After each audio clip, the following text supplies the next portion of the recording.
Listo. Bueno, el día de hoy nuestro equipo va a exponer la medicina en el virreinato de la Nueva España. ¿Sí me escucho bien? Sí. Sí. Sí. Somos Fátima Garayna González Piña, Evelyn Guadalupe Hernández Domínguez, José Ramón Hinojo Lozano y su servidora Ana Karina Franco Rojas. ¿Puedes dar, por favor? En este capítulo principalmente vamos a ver de cómo reconstruyeron la ciudad sobre las ruinas de Tenochtitlan y cómo empezó a haber personas con distintas razas, costumbres, ambiciones y creencias. En la Ciudad de México pronto se vio poblada por hombres, como ya había mencionado, con distintas razas, costumbres, ambiciones y ideas. Al poco tiempo se empezó a levantar un hospital, el Hospital de la Limpia Concepción o de Nuestra Señora, y tiempo después se cambió al nombre como actualmente se llama, que es el Hospital del Márquez o Hospital de Jesús, que pues aún tiene su nombre. El arquitecto que llevó a cabo la organización de la ciudad fue Alonso García Bravo. Y bueno, la que sigue, por favor. Dentro de sus problemáticas mayores de este tiempo fueron las enfermedades y las intensas epidemias que vivieron en los recién conquistados, que fue la viruela, el sarampión, la pestilencia del tabardillo o tifo, también pues el hambre y la fatiga porque pues estaban reconstruyendo la ciudad. En 1524 eh, ejercían medicina hombres con preparación o sin preparación. Y entre los primeros fueron el maestre Juan de Amezquita, Juan Catalán, licenciado Pedro López y el doctor Cristóbal Ojeda, entre otros. ¿Qué sigue, por favor? Bueno, desde 1525, pues el ayuntamiento de la ciudad intentó dirigir la actividad médica y proteger la salud de los habitantes hasta donde fuera posible, ya que tenían muy escasos los recursos y pues así. También evitaba que ejercieran la medicina las personas que no tuvieran la capacidad y ordenaron las visitas a las boticas. La que sigue, por favor. En enero de 1525 se le asignó a Francisco de Soto, que era un barbero y cirujano, un sueldo anual de 50 pesos para que sirviera como médico en el Nuevo Mundo. Supongo que 50 pesos antes era, uy, demasiado. Y también el ayuntamiento contrató a médicos honrados y competentes a que se les llamaba protomédicos. Los primeros en estar a cargo fueron los licenciados en medicina Barreda y Pedro López. Y en 1557 se realizó el primer censo sanitario en el Nuevo Mundo ordenado por Felipe II. Aquí sigue, por favor. Las instituciones culturales y médicas. Bueno, en el año 1537 fue traída la imprenta y el primero libro impreso fue breve y más compendiosa Doctrina Cristiana. Bueno, y eso es toda esa parte y la que sigue. En, bueno, Tlatelolco fue una pequeña ciudad independiente donde ocurrieron varias cosas. Primero, los aztecas hicieron un templo dedicado a Huitzilopochtli y Tezcatlipoca. En este lugar también fue fundado el Imperial Colegio de Santa Cruz y fue la primera institución donde cruzaban ambas culturas, el mexicano y el europeo, y también aquí fue donde los niños indios empezaron a hablar y escribir español. En 1536 se hizo una marcha para inaugurar el famoso colegio cuya principal figura de esta institución fue Fray Bernardino de Sahagún, que bajo su protección, pues, bajo su dirección, floreció lo que era la lectura, la escritura, el latín, la filosofía y medicina. Además, también enseñaba artes, oficios como la carpintería, dibujo, albañilería, música, entre otras. Mm, Ay, gracias.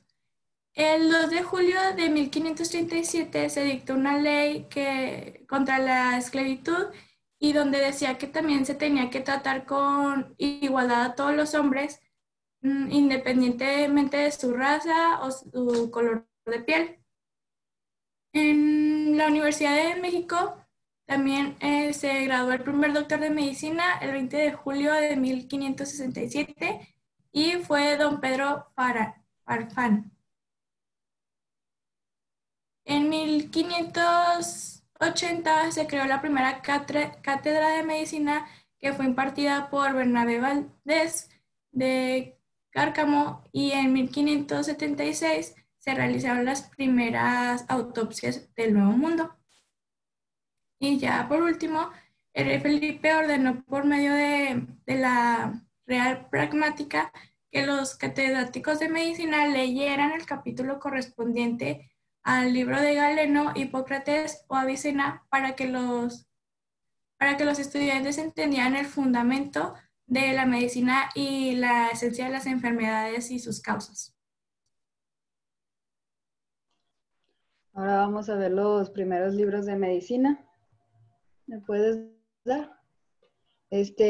Aún antes de que se imprimiera en América el primer tratado de medicina, ya había entre los médicos de México un libro donde se trataba de la materia médica americana y del arte de curar a los indios. Este fue escrito por el doctor Pedro Arias de Benavides, llevaba el título de Secretos de Cirugía, que estaba dirigido al serenísimo y poderoso señor Don Carlos, que este era el príncipe de las Españas, y fue impreso en Valladolid por Francisco Fernández de Córdoba en 1567. ¿Puedes dar? En México y en Lima eran las únicas capitales que se podía imprimir obras de medicina en esta época. La imprenta fue introducida en América en un periodo que, según autores, oscila entre 1535 a 1549. La Ciudad de México contaba con varios impresores, que era Pedro Charte, Antonio Ricardo y Pedro Valí. ¿Ya vas a la siguiente? En 1552, el Xochimilco Juan Badiano pues empezó a traducir al latín el libro de farmacología. Este fue escrito por otro nativo del mismo lugar, que era Martín de la Cruz, que fue el primer médico indio graduado del Colegio de Tlatelolco. Es la obra más antigua sobre la materia médica escrita en América. Su notable obra se le dio el nombre de Código Badiano, también conocido como Libellus, Medicina Libellus Herbis.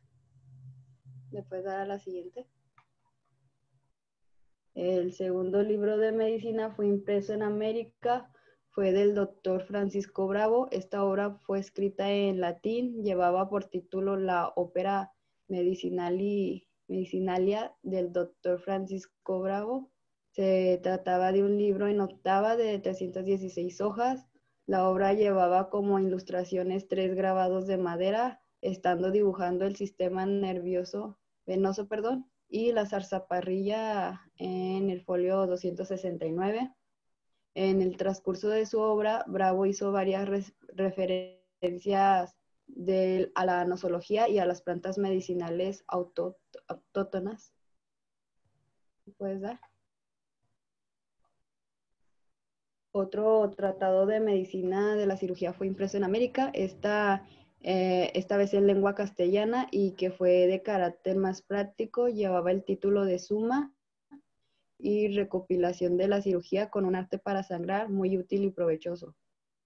Este fue escrito por Alonso López en 1578, editado por Antonio Ricardo. bajo la forma de un libro en octava conteniendo 14 hojas preliminares y 201 de texto. ¿Lo puedes dar? Esta obra contaba con 7 tomos. El primero se ocupaba de la definición de la anatomía y de los demás miembros simples y compuestos. El segundo de la sangría o flebotomía. El tercero de las apostemas. El cuarto de las heridas frescas. El quinto de mal de las bubas. El sexto de las fracturas y dislocaciones y el séptimo de la pestilencia. ¿Puedes dar? En 1576, con motivo de la gran epidemia de una enfermedad que se le denominaba cocolizli, Alonso López realizó con Hernández las primeras sesiones de anatomía patológica realizadas en México. Hernández escribió con tal motivo un tratado de Morbo Novae Hispani en 1576. Otra obra de la medicina impresa en México fue en 1579, que consistía en un tratado titulado Tratado Breve de Cirugía, que abarcaba los conocimientos y curas de algunas enfermedades que más comúnmente había, hecho por el reverendo padre Fray Agustín Farfán, que era un religioso de la Orden del Santo Augusto, doctor en medicina y graduado de la Universidad de México. ¿Me puedes dar?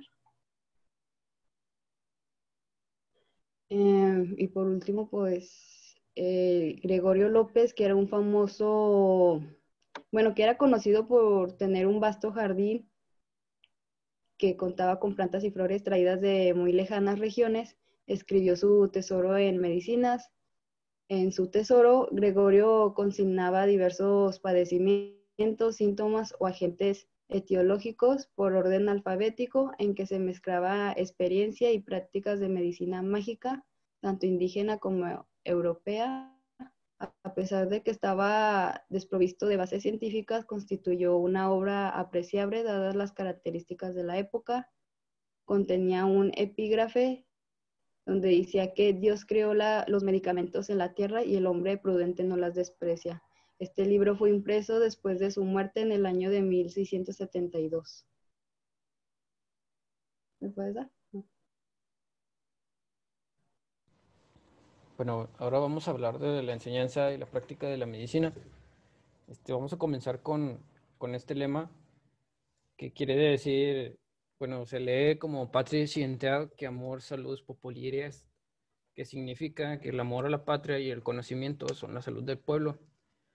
Este lema se erigió o se escribió en la Real Pontificia Universidad de México, la cual fue fundada en 1621. La enseñanza de las universidades de México y la práctica estaba establecida según los patrones de la metrópoli de la España. O sea, aunque aquí en México pues tenía sus bases, todo venía estructurado conforme a los dictámenes de los reyes de España. En 1646 se ordenaba realizar disecciones sobre cadáveres a los estudiantes de medicina, en donde el 8 de octubre empezaron a hacer la primera disección de ese año. El 8 de octubre de ese año se hizo la primera disección sobre un cadáver de un pobre ajusticiado. No sé exactamente los datos de por qué lo justiciaron, quizás haya sido algún ladrón o algún asesino. Y este señor Diego López Cogolludo escribió por primera vez en México sobre la fiebre amarilla y su historia en Yucatán. Así se llamó su publicado, La historia de Yucatán, que había observado en 1648 cómo afectaba a la población aquí en México. El virrey Baltasar Zúñiga estableció el internado obligatorio por 2 años a todos los estudiantes de medicina para poder sustentar su examen profesional y después poder ejercer. Esto se inició en el siglo XVIII y el primer periódico en el cual se publicó información interesante, perdón, sobre la medicina fue el primer número de la Gaceta de México. Este es un periódico de México en el cual en 1722 se fundó por el doctor de teología Juan Ignacio María. El primer tratado de fisiología que se escribió en México se publicó en 1727, que se llamó Cursos Médicos Mexicanos por el doctor José Salgado. En 1735 se fundó la Academia de Medicina del Virreinato. En 1750, el doctor Joseph Dumont impulsó la disección humana en el Hospital Real de Naturales de la Ciudad de México. Y en 1768 llegó a México el Real Decreto del Rey Carlos III, creando la Academia de Anatomía en el Hospital de Indios de la Ciudad de México.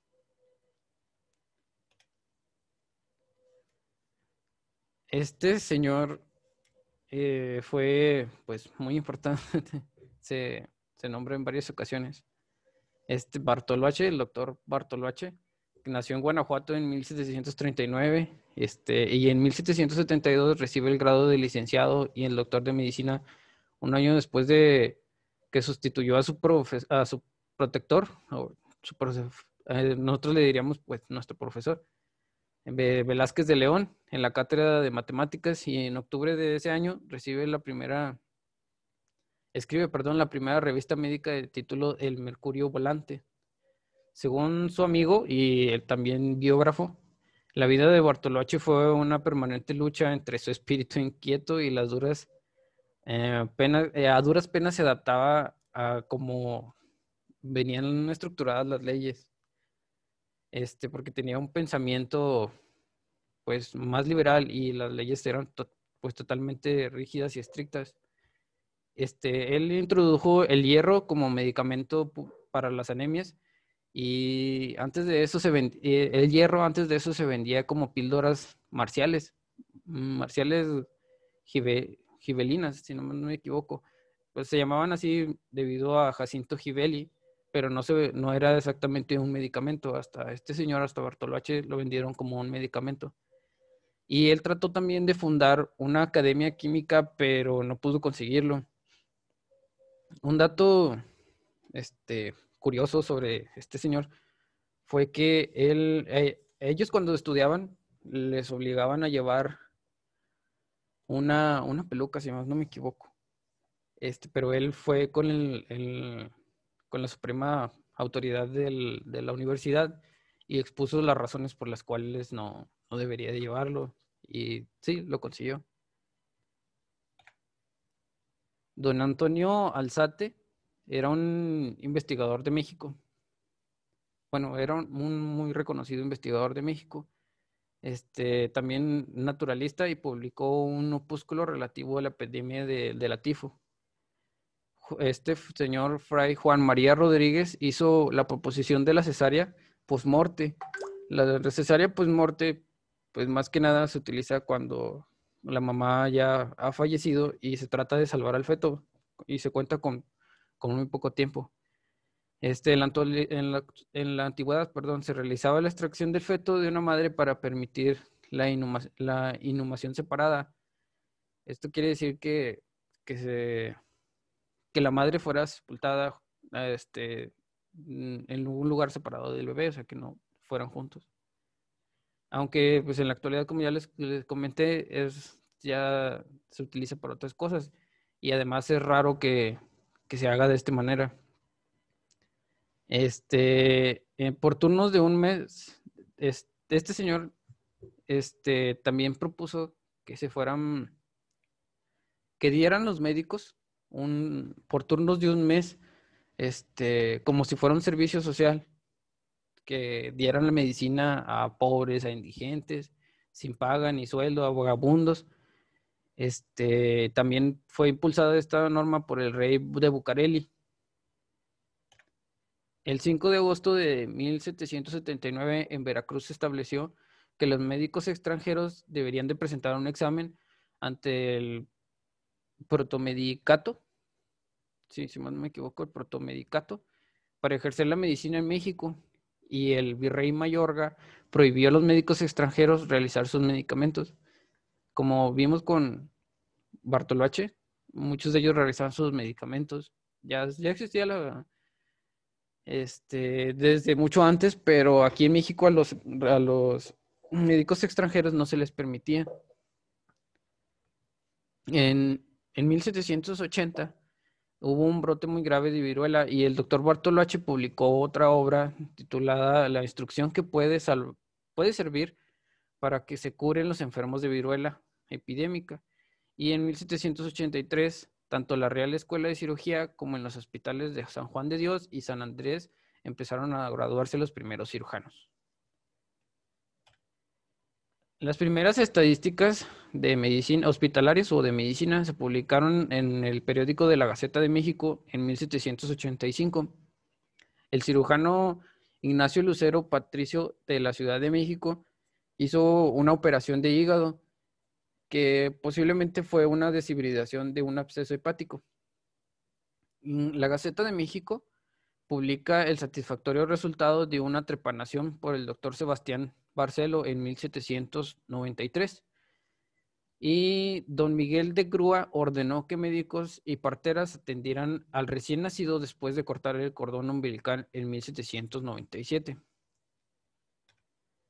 En septiembre de 1801 se promulgó la cédula real de Carlos IV y que ordenaba la separación de la medicina interna de la cirugía.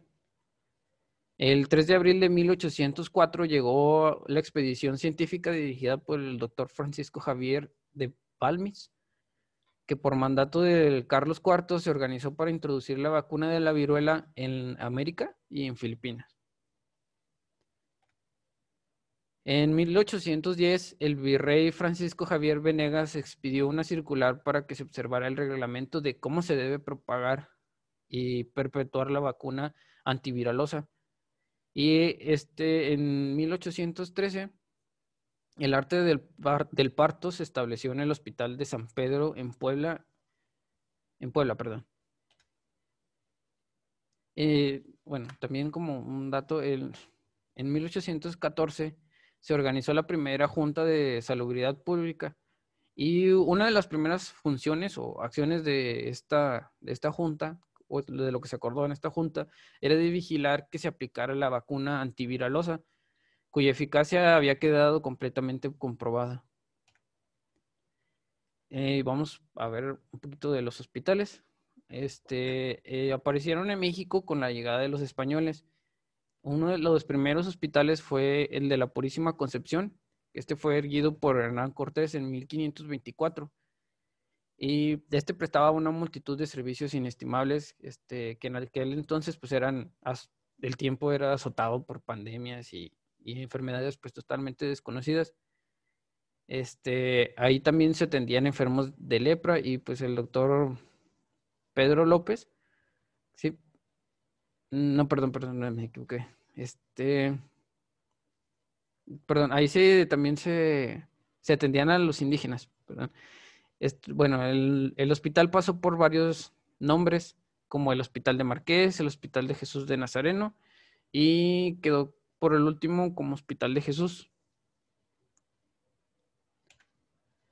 El Hospital de San Lázaro fue otro hospital que se erigió entre 1521 y 1524, pero fue cerrado en 1528. Allí se fue cerrado porque aquí se atendían los enfermos de lepra. Y después el doctor Pedro fue el que lo abrió a expensas de su propia fortuna. Lo reabrió, en 1571 para establecerlo como otra vez el nuevo Hospital de San Lázaro. Y en 1531 el Hospital de Saint Joseph para indios fue fundado por Fray Don Pedro Gante en unión de varios franciscanos, debido a la epidemia de sarampión, o como lo conocían aquí los indígenas, como Tepitonahuatl, cambiando de nombre hasta el Hospital de Real de Naturales o de Indios. Y en el año de 1541, señor Fray Juan de Zumarraga promovió la fundación del Hospital de Amor de Dios para atender a abubosos o sifílicos. Y este se considera como la primera institución en América para alojar enfermos mentales. Fue, bueno, la primera institución que se considera como para el alojamiento, un hospital psiquiátrico, perdón, sí, se me fue la idea. Para los enfermos mentales fue un anexo del solar de la iglesia de San Juan de Hipólito. Y pues por último, estos dos hospitales tenemos como penúltimo el Hospital de Real de Epifanía, que ahí se albergaba, aunque en 1537 se escribió la ley contra la esclavitud y contra la distinción de razas, y eso pues no era totalmente cierto, porque pues en el Hospital de Real de Epifanía ahí se albergaba a los negros, a los mulatos, a los mestizos.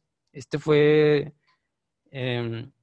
erigido por también el doctor Pedro López en 1582.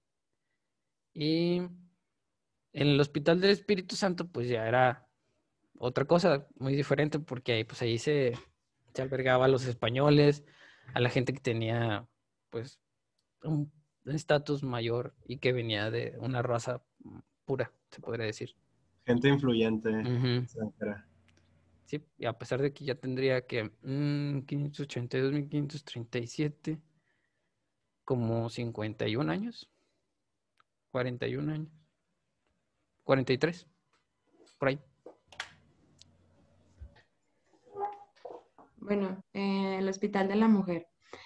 Bueno, en el año de 1605 llegaron a la Nueva España lo que son los frailes juaninos. La mención de los frailes juaninos, como se nombra a los frailes, perdón, que estos pues pertenecían a la Orden de San Juan de Dios, era un sinónimo de bondad y auxilio. Estos pues recibieron el Hospital de los Desamparados, que fue fundado por el doctor Pedro López. A ese hospital se le llamó de San Juan de Dios, que fue debido a la intervención de los juaninos, precisamente.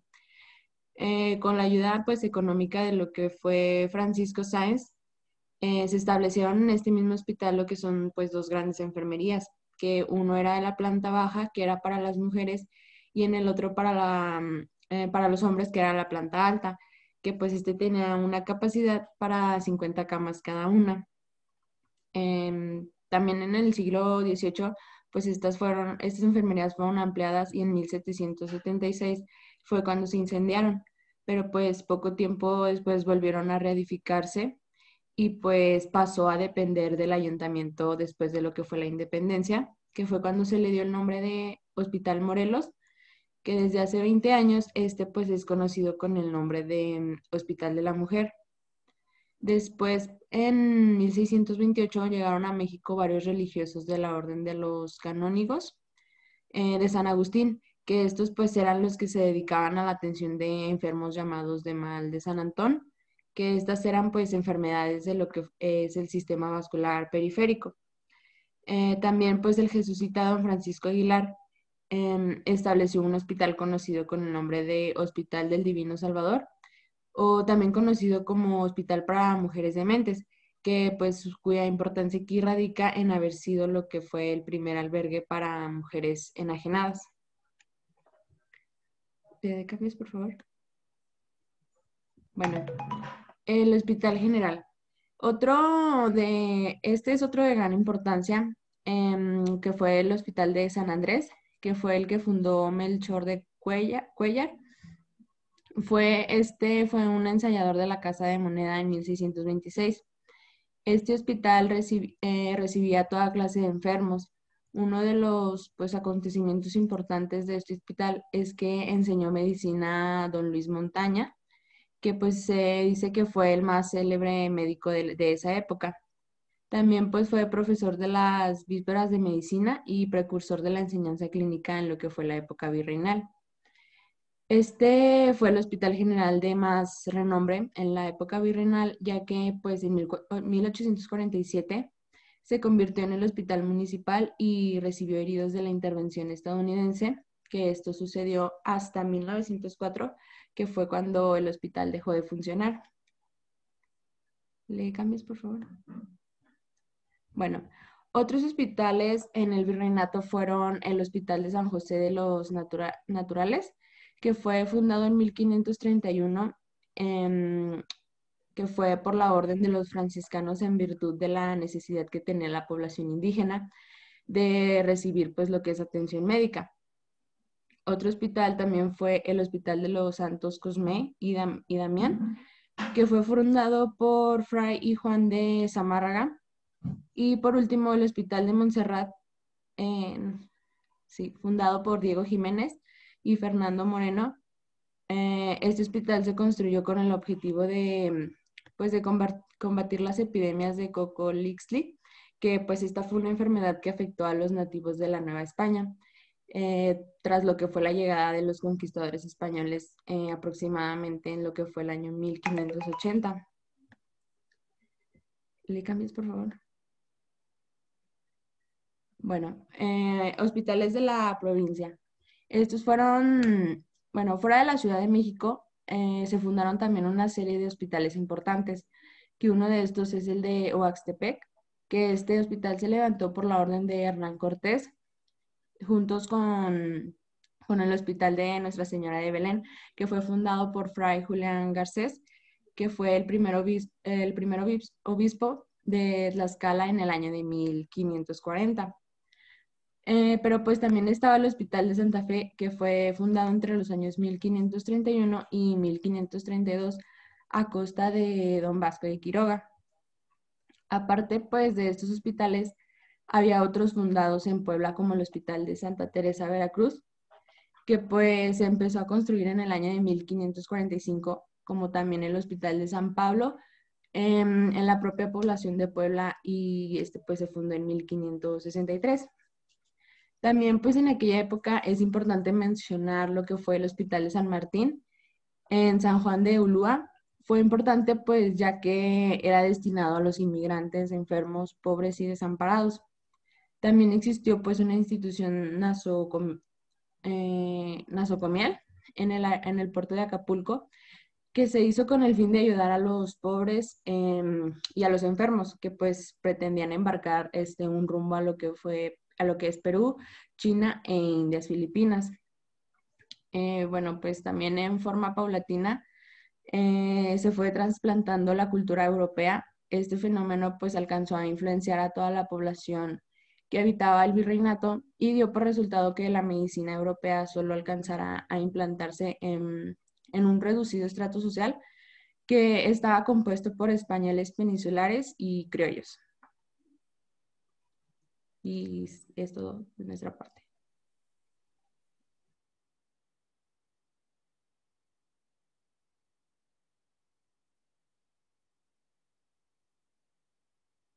Sí, es todo de nuestra parte. No sé si alguien tiene alguna pregunta.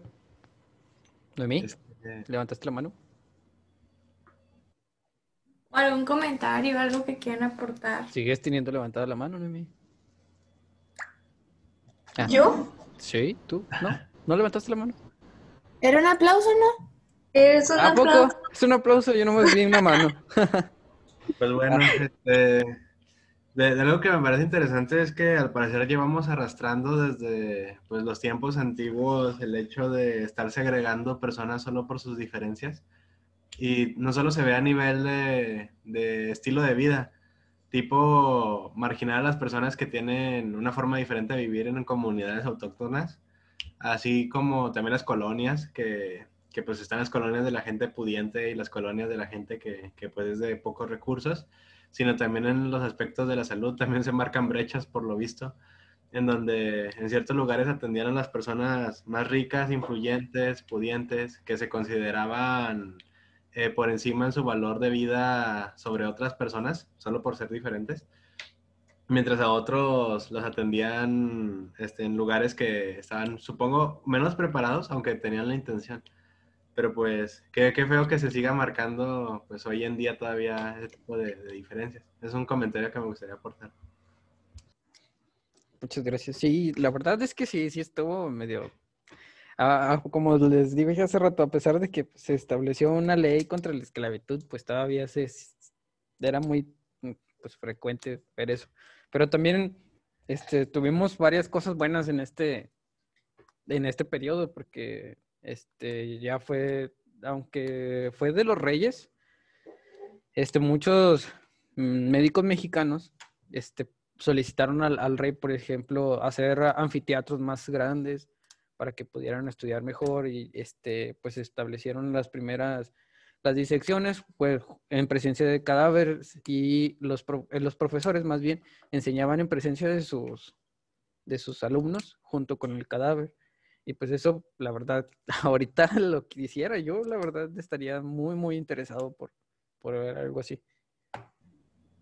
También un ejemplo que podemos ver recientemente es como el de esta doctora que según esto se menciona, que intentó desconectar a un senador o alguien involucrado en la política y de un momento para otro abrieron carpeta de investigación, salieron videos que según esto evidencia que nunca se menciona qué tipo de evidencia es y todo, y luego la privaron de su libertad y cosas así, cuando con personas de la población general, cuando pues fallece lamentablemente una persona, no es que haya sido con intención o que estén sucediendo cosas raras en el hospital, pero esa preferencia que se le está dando a las personas que tienen pues cierta posición política por el hecho de sacar culpables de la nada, aunque involucre ser un médico. Qué Sí, feo. si te fijas también, bueno, con ese caso, allí hubo un error que hemos cometido varias de las instituciones, es el permitir a los familiares entrar a ver a su paciente. En otras ocasiones, pues sí es permitido porque pues no está contagiado de un virus que puede matar, pero ahora hay casos especiales como el de esta señora, el de la hermana, que la dejaron entrar aquí, pues no debería de ser, eso no debió de ser. Y sobre las señalizaciones de la doctora hay un video que supuestamente sale del área y empieza a sonar la alarma. Cuando tú dices, por Dios, eres ella, hablando en el caso de ella es un especialista de la salud, no es cualquier médico. Ella podría haber bajado los parámetros del ventilador o del equipo para que la alarma no sonara y nadie se hubiera dado cuenta. ¿Tú crees que ella totalmente... Es que es totalmente ilógico. Es como decir que un eléctrico intentó quitar la luz derribando un poste en lugar de hacerlo a través de los cables directamente. Ajá. Sí, ándale, es algo así. Pues bueno, desgraciadamente estamos en un lugar que las Pero pues, bueno, influencias... para no desviarnos también, está muy padre el hecho de la arquitectura de los hospitales que se mencionaron y todas las obras que se generaron también. También pues eso es algo que nos enriqueció bastante, ya que pues imagínense cómo pudieron ser los hospitales de la cultura antigua de los aztecas. Para construir una pirámide que funcionara de hospital o algo así, tardarían muchísimo. Sí, ya se hubieran muerto un chorro de gente, ¿no? Sí, pues el doctor Lozano, no sé si, ay, no, es que no me acuerdo cuál era, Pedro, que si más no me equivoco. Pues él a pesar, no sé, no investigué mucho acerca de él, pero pues erigió 2 hospitales a costas, uno creo que a costas de su fortuna y el otro creo que sí fue junto a varios colaboradores. Y pues ya es ¿cómo te diré? Ya quedas marcado en la historia, ¿no? O sea, se habla muy bien de ti. Sí, exactamente. Pues creo que eso sería lo correcto. Ya, por ejemplo, ayer salió la noticia de que uno de los banqueros más importantes del mundo, bueno, más ricos del mundo, se murió y pues nomás dejó su fortuna. Pero imagínense hacer todas esas obras y que queden marcado en la historia como alguien que ayudó a las personas, pues sí es bastante padre ese tipo de cosas. Sí, la verdad, sí. No sé si alguien más tenga un comentario o algo que aportar a la sesión.